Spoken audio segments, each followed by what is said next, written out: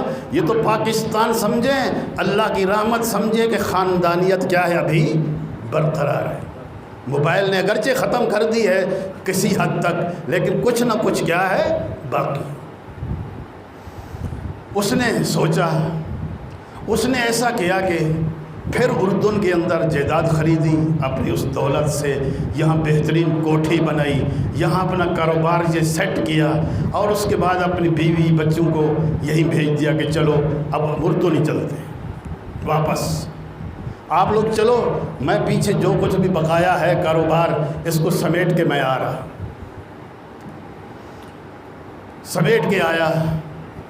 گھر والوں کی جس وقت بہت اچھا مکان بھی بن گیا، بڑی گورنر ہاؤس کی طرح کوٹھی بن گئی، بڑی عظیم الشان گاڑی، اور وہ ہا ہو جیسے بھی اس کا ہوا، بعد جب واپس آنے لگا تو کہنے لگا میری فلائٹ ہے فلاں وقت آئے گی اردن میں، لہذا مجھے لینے کے لیے وہی بہت قیمتی گاڑی لے کے آنا اور مجھے ایئرپورٹ سے لے جانا۔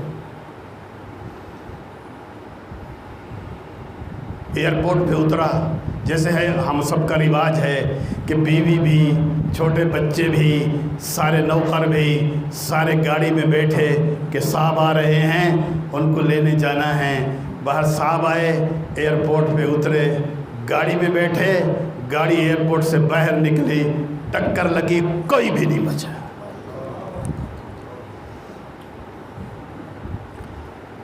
اور اس کا کوئی وارث نہیں تھا سوا اس یتیم بھتیجے کے، جس کا مال کھا کھا کے اس نے بہت بڑا مال یہ کیا تھا۔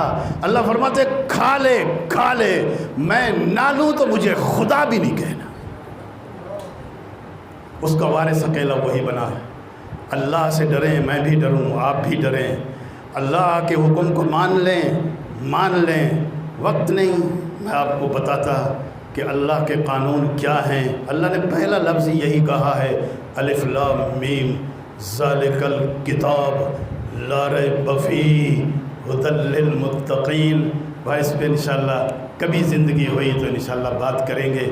اللہ ہم سب کو عمل کی توفیق نصیب فرمائے۔ آخر دعوانا